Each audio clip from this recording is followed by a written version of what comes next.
Hey, good morning, YouTube, and welcome to another episode of Project O. Just a quick update on one of my builds, the Porsche Group build.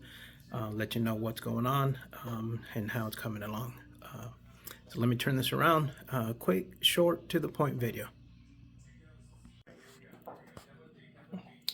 All right, so like I was saying, quick and short to the point. I did take on the Porsche Group build with Chuck over at Chuck's Hobby Spot, BG and LC, all of them from the Mafia of Car Modeling out in the desert. I am doing the Porsche 911 Carrera Coupe, which is the Revell 124 scale, 2-in-1, which gives you the option to do the US or the Euro. I did choose to do the US since we are in the US. What I got going on here, tires already done, they just need to be touched up a little bit. That is black on Molotow. Molotow pen, they do need to be touched up. Some of the areas where the black bled over onto the Molotow, they'll be cleaned up. Got my dash, got the interior tub going. The bottom, like I said earlier, it is a little bit finicky because there's a lot of tiny little parts that need to be painted prior to, but it is a Revell. This kit is going together really well. No issues. I am doing box stock. Those are my two bumper options. I just haven't decided which one to go with. I do have my seats done. They've already been detailed with some panel liner. The body has been painted with some metallic silver. It does have some flake in there. I will be putting on the front Porsche badging and probably get it clear coated before I do the side black trim. Now the trunk or the deck lid, it's really not a trunk because it does have a rear motor. It does open and close. The hinges work a whole lot better when the tub is in place because everything falls in and it's held together. However, when I did spray it, and I don't know if you can see those two markings in there.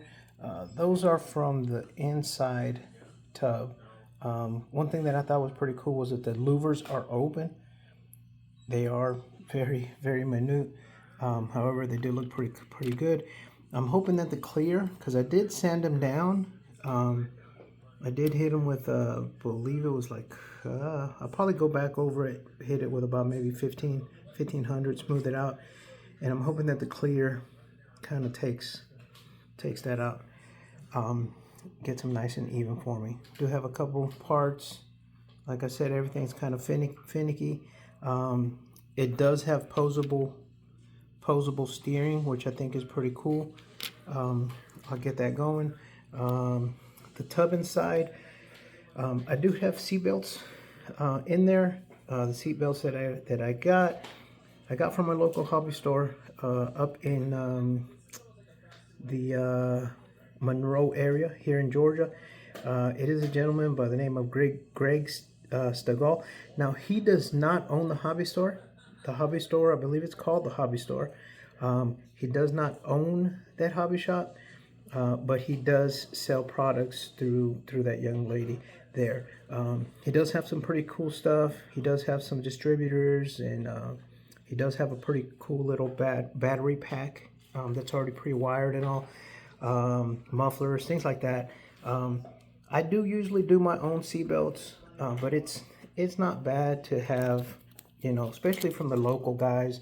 I try to support as much as I can, so I do buy stuff like this. It comes with a whole set for one car, front and back.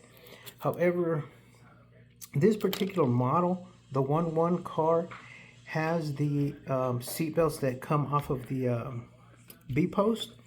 However, the cards do not have the B-post interior. So I might just I was thinking of just dropping them on the seat from the side.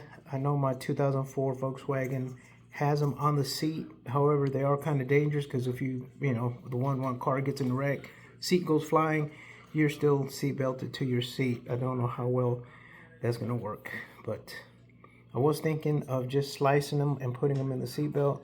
I might just go ahead and drop them in the background. You may not see them unless you look for them. The windows on this kit fit from the outsides, so it should give me the opportunity to drop them in from the in the inside. Then once I get everything together, it should everything should button up. I do have a lot of interior decals for the dash, the radio, speaker grill decals, and there's tiny little accessories that go in there that we'll be going to paint here pretty soon. The decal sheet is pretty good. You do have options as far as license plates. You have your California, Florida, and Ontario, Canada decals. Then of course you have your speaker decals, radio decals, dash decals. So not a bad kit. Like I said, going together pretty good. I just thought I'd give you guys a quick update what's going on inside the engine bay. I was going to plumb it. I was going to put a distributor on there, but the more I go through the instructions, there is so many filters, there's so many pipes that are going on top of it, that for me to pipe it and put some distributor, some plug wires on there, it'll probably be a wasted distributor. So you know, if I see that it's not going to be that big of a deal, then I'll probably go ahead and just plumb it. But everything goes together really, really well. I am excited about the opposable steering. I've always thought that's pretty sharp on a lot of kits, but that's where it's going, and hopefully get this guy wrapped up in a few more days. I say a few more days, but when I can only work on it 10-15 minutes at a time, it takes, you know, a little bit longer. But anyways, that's where we're going. Thanks a lot. If you want to keep up with this project, just go ahead and subscribe, hit the notification bell, and that way you don't miss any upcoming videos. Thanks a lot, fellas.